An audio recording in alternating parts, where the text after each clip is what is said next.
Welcome to the newest episode of Beyond the Fame with Jason Fraley. I'm your host, Jason Fraley, picking the brains of the top filmmakers, musicians, and artists of our time. Rodney Atkins and Rose Falcon bring their husband and wife country duo Rod plus Rose to perform live at City Winery in Washington, D.C. on April 21st. We spoke about their combined and individual country music success, breaking down hits like If You're Going Through Hell, I've Been Watching You, and Cleaning This Gun.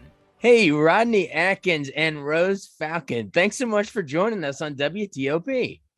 Hey, what's up, Jay? Hey there. Well, we're talking because you have a really cool show. The both of you are coming, husband-wife duo, Rod and Rose, coming to the City Winery. A cool title, coming to the City Winery in D.C. on Thursday, April 21st. Tell me about this. It's like an acoustic set, right? Is it both of you on stage at the same time, or are you back to back, or how does it go? So basically we're gonna do some Rod and Rose, some me. So basically the thing that I'm really excited about is that people are gonna get to hear Rodney songs that they know and love in this small setting that's kind of unusual. So he doesn't usually get to tell a whole lot of stories and stuff about the songs, and that's kind of what's gonna happen. And then we're also gonna do all the songs off of our new EP, which is called Rod and Rose. Awesome. Tell me about some of the songs. Let's go into that EP, give our listeners a little teaser of a song or two that you guys are, some favorites that you might play. Yeah, go ahead.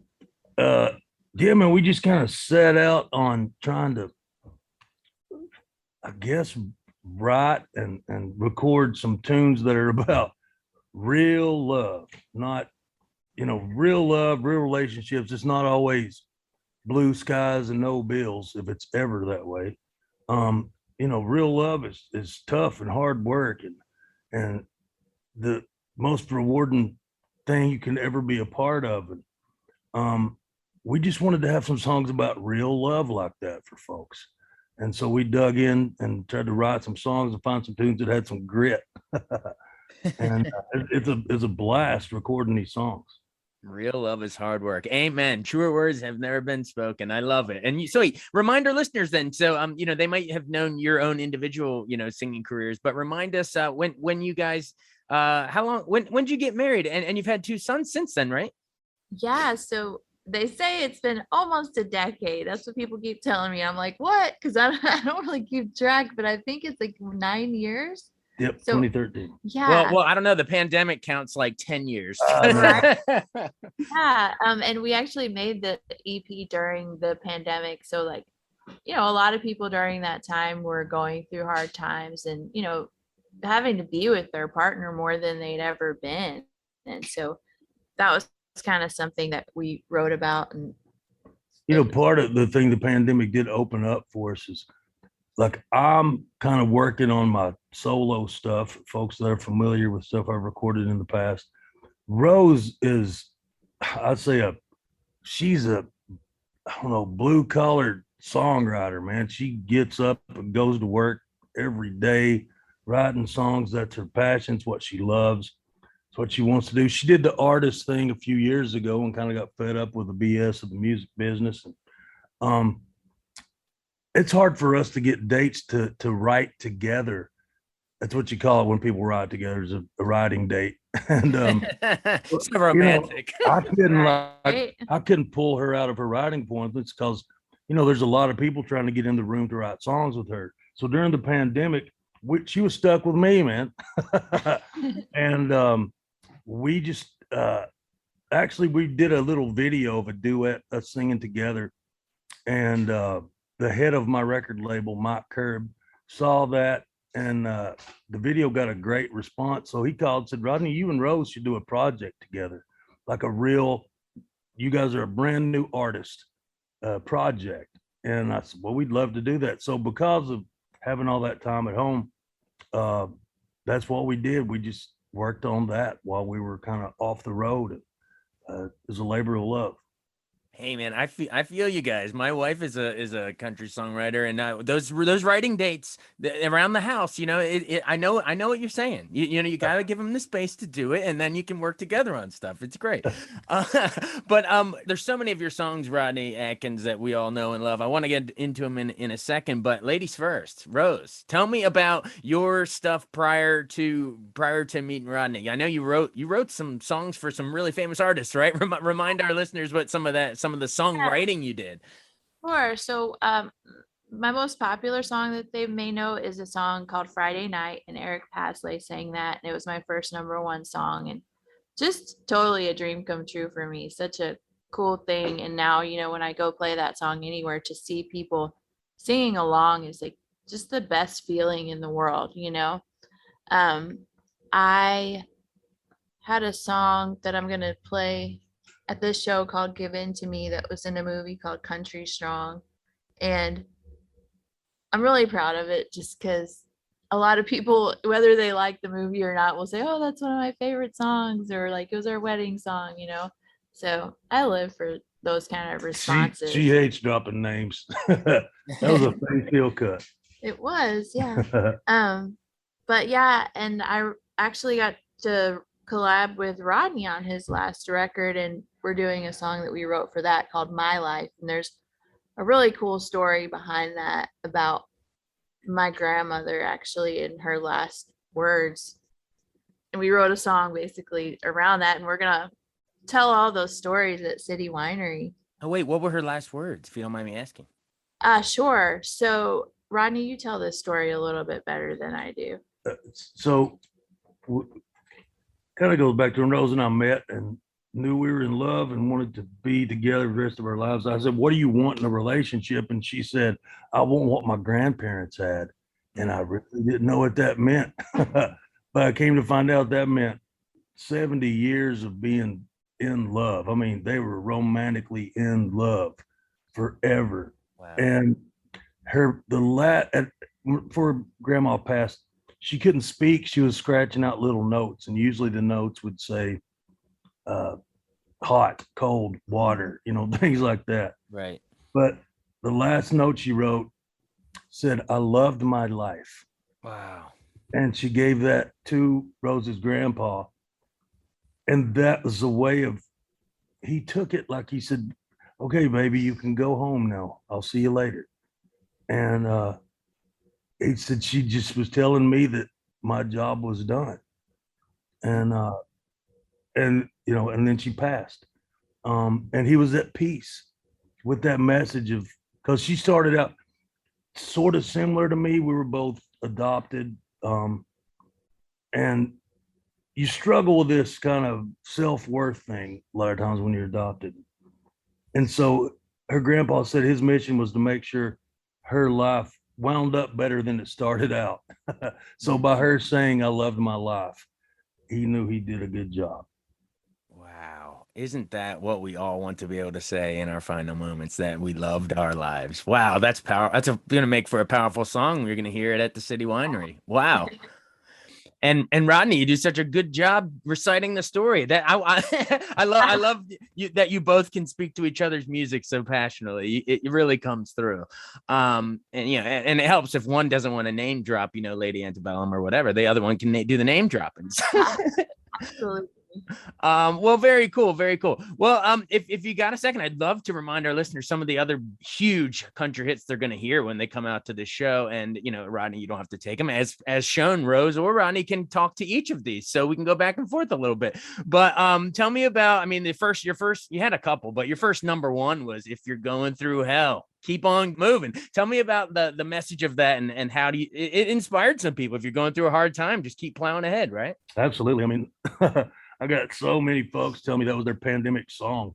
Good call. Lord have mercy, we've been through a rough time for the last couple years now. And people just, I thank God for that song. It's carried me personally so many times.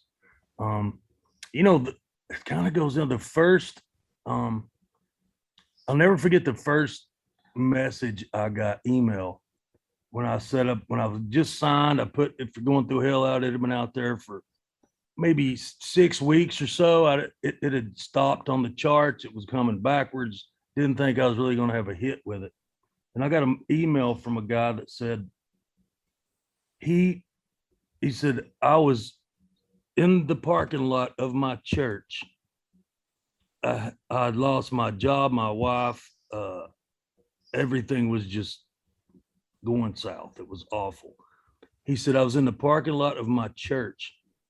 I had a pistol in my hand, and on the radio a song came on just barely, and it caught my attention. I turned it up, and it was "If You're Going Through Hell." He said, that was 25 minutes ago. I'm home now, and that pistol is at the bottom of the river. Wow. He said, your song just saved my life. You saved a life. And that's it. That's better than ever having a hit song. And I believe songs have the ability to do that, to really connect folks together so they know they're not alone. Oh, absolutely. And yeah, it's wow, you saved a life. And you're saying, yeah, I mean that's what songs is, I mean, especially country music, it just speaks to stuff and changes lives. I mean, for instance, your next one, Watching You, about a son, could be biological, could be adopted like yourselves, looking up to his dad, or it could be a mom too. But talk about how, especially as parents yourselves, how a song like Watching You, it's so important to put on a good example, because kids are watching our every move. Yep. And one thing we're really excited about, kind of on that topic, is that the kids are going to be coming with us to all these shows, so they'll be watching you. Yeah, they will. Rod's definitely going to be playing that song, and for sure. So that song came from my son when he was 4. He had heard me trying to learn If You're Going Through Hell, and he was in the lunch line at school, and they were supposed to be quiet and lined up, and teacher said they got quiet in the line, and then she heard a little voice singing, "If you're going through hell, keep on going." And he kind of got in trouble for it. So I had to talk to him about not singing in the lunch line when the teacher says be quiet. And I wound up writing a song based on my 4-year-old said a 4-letter word. One thing about that song for me, because I've lived the songs, and that tune, I think it's very important for us to make mistakes in front of our kids and correct our mistakes, for them to see us, take chances, make mistakes, try to correct them. And a lot of my songs have that message of that's the human part of them. Is if you're going through hell, obviously that's what that's about. Watching You is about making a mistake. It's about cussing and praying. These Take a Back Road's about being in a traffic jam. You keep working, you get through it. Farmer's Daughter is another one about you got this job that you don't like, but you keep working, you keep pushing, you go through it, you meet the girl. Even These Are My People, I love the line, "It ain't always pretty, but it's real." It's songs about kind of not giving up and kind of not quitting. And I just think that message is so important. And like with Watching You is about making mistakes and letting your kids see how you correct those mistakes. Wow. Yes. So thanks for saying that line too. It ain't always pretty, but it's real. It's that is your music, and Rose too. Yeah, that's your music. That sums it up. Well, thank you. You already you rattled without me even having to ask. You rattled through some of the other ones I was going to ask you, so I don't even have to ask you about Take It Back or Farmers Are. These Are My People. But wait, maybe one more I don't think you mentioned that is hilarious to me and so poignant is Cleaning This Gun. Come on in, boy, and sit on down. Is that an actual speech you got before a high school dance or something, or Rose, have you heard a father give that speech? I want to hear your guys' reaction, because it is hilarious. My dad was not that guy, really, to be honest with you. He's a musician, so I'm sure he thought it.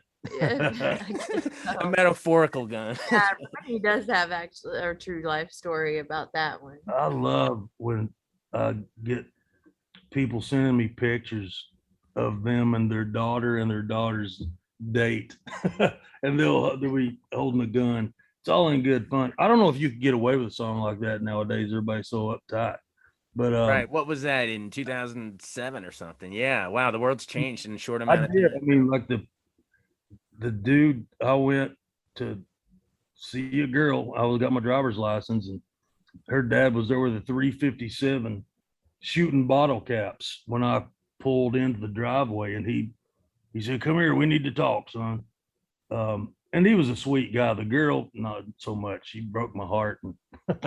But he actually taught me how to play guitar. He and his the girl's little brother and her dad is where I learned to play guitar. So God bless them. But it all worked out, and it turned into a hilarious song. Absolutely. I Well, love what it says. it really, really is. Well, you both have been generous with your time, but I do want to know what it was like winning those CMA awards, Rodney. That must have been like peak career stuff right there. Yeah, awards are great. I won actually his ACM award, and it's cool. It's a pretty surreal moment.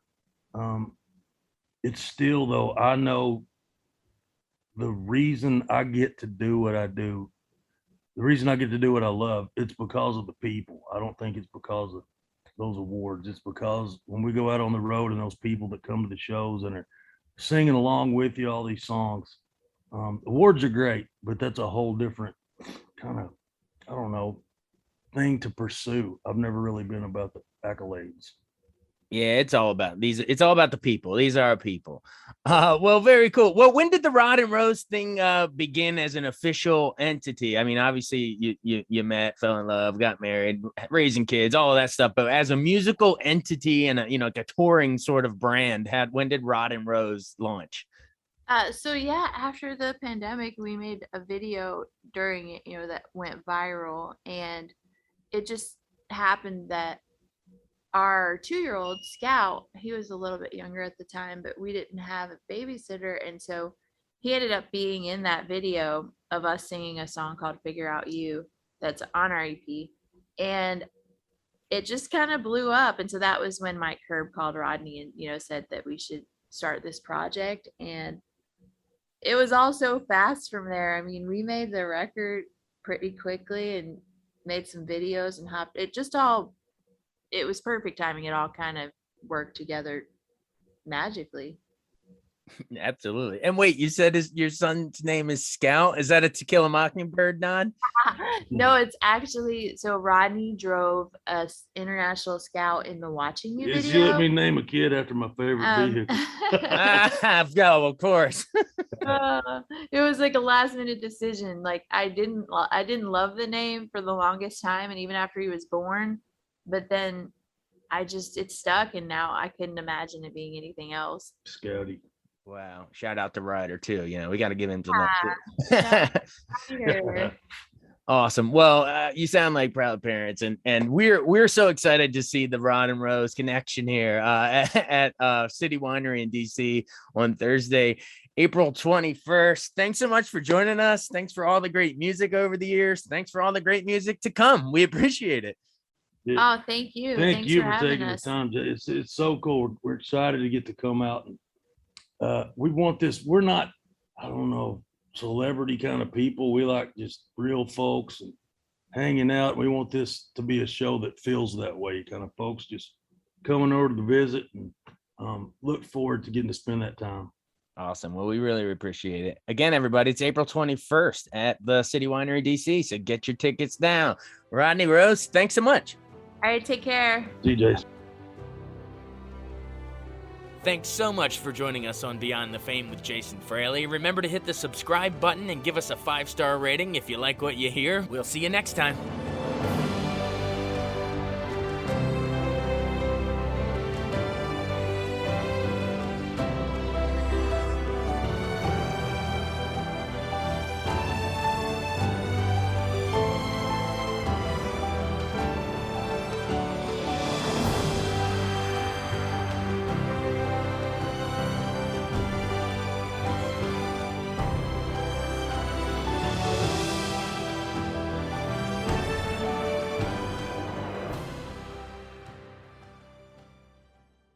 I wanted to take a second to tell you about an app I really enjoy. Living in the DC area is great, and Podcast DC gathers all of the local shows that I like all in one local app. Health, sports, local news, politics, and so much more. Podcast DC is the new local app with hundreds of DC area podcasts to choose from. I can earn exciting rewards just for listening and share the podcasts I love instantly. Available in the App Store or in Google Play, listen local with Podcast DC.